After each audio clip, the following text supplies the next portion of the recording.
The second book I'd like to read for you today is St. Patrick's Day Shamrocks by Mary Berendez.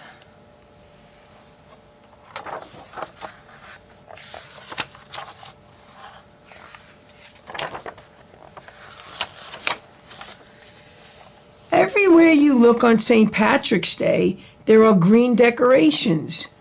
If you look closely, you will see that many decorations are shaped like tiny green plants. Each leaf of these plants has 3 parts with round edges. What are these strange-looking plants? They're shamrocks. What are shamrocks? Shamrocks are trefoils or plants that have leaves with 3 parts. Clover plants and some lotus plants are also trefoils. Other than being trefoils, no one is really sure what shamrocks are. Some people say shamrocks are a plant called hop clover. Others think shamrocks are really black medic plants that grow in certain areas of Europe and Asia. Still others think that sorrel plants are the true shamrocks. Most people, though, think that the white clover is the real shamrock plant. It has skinny green stems and pink or white flowers. It has round green leaves, too. White clover grows best in wet areas. That's because its roots are very short. A plant's roots grow in the soil and soak up water.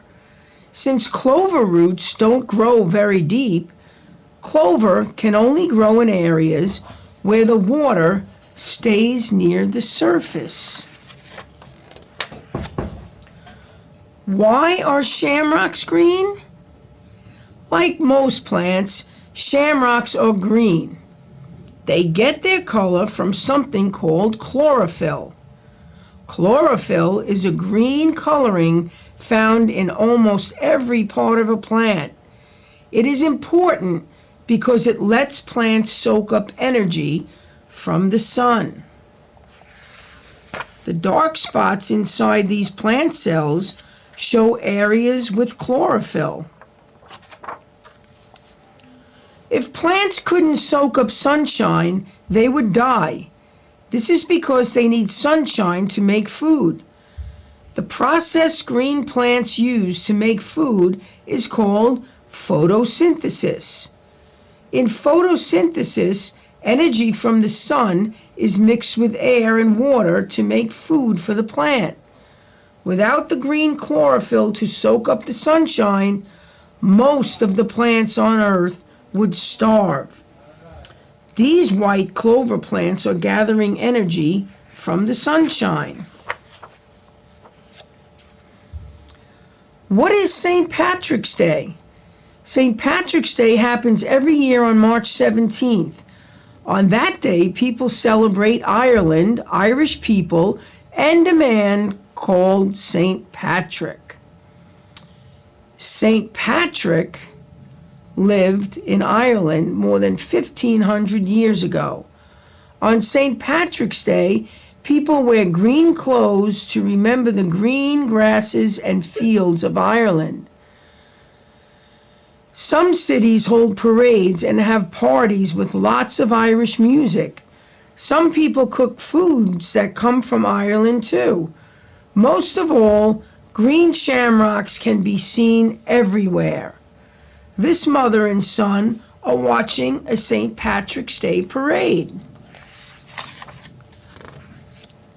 Who was St. Patrick? More than 1,500 years ago, a boy named St. Patrick was born in what is now Western Britain. As a child, Patrick was happy. But when he was 16 years old, Patrick was kidnapped by pirates who were attacking his city. He was taken on a ship and sold to work as a slave in Ireland. St. Patrick worked as a shepherd in Irish fields and hills just like these.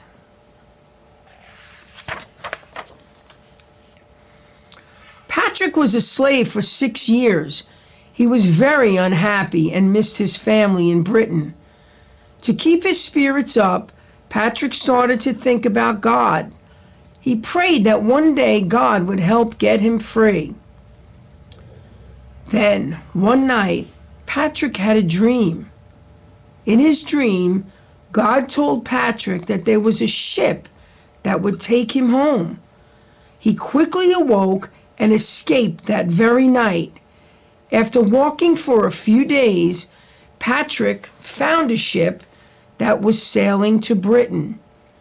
St. Patrick probably escaped on a dark night just like this one.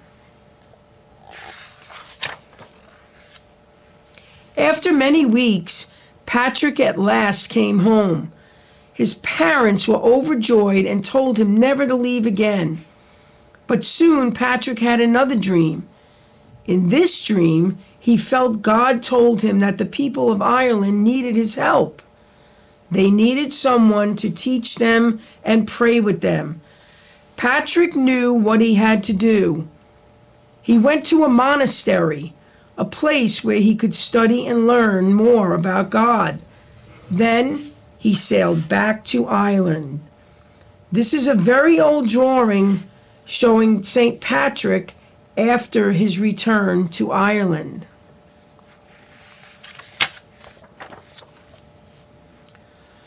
How did shamrocks become a symbol? Back in Ireland, St. Patrick began to teach people about God. He talked and preached and told stories about God to anyone who would listen. He helped build churches and schools too. Soon, people everywhere began to hear about him. They began telling stories about Patrick to their friends and neighbors. These stories, called legends, are still known today.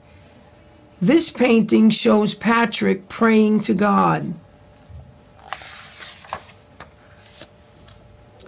The best-known legend about St. Patrick involves the shamrock. While learning at the monastery, Patrick was taught an idea about God. His teachers told him that God was made of 3 beings. When he preached in Ireland, the people did not understand this idea. To help, Patrick reached down to the ground and plucked a shamrock. He told the people that God's 3 parts were like the 3 parts of the shamrock's leaf. Legend has it that from then on, the shamrock became the national symbol of Ireland. This yellow clover plant is growing in the sunshine. Are shamrocks lucky? Long ago, people thought that shamrocks had magical powers. They thought this because the shamrock's leaves stand up when a storm is coming. Over time, people learned that this really wasn't magic at all. It was just the shamrock's way to respond to changing weather. Today, some people see shamrocks as lucky plants.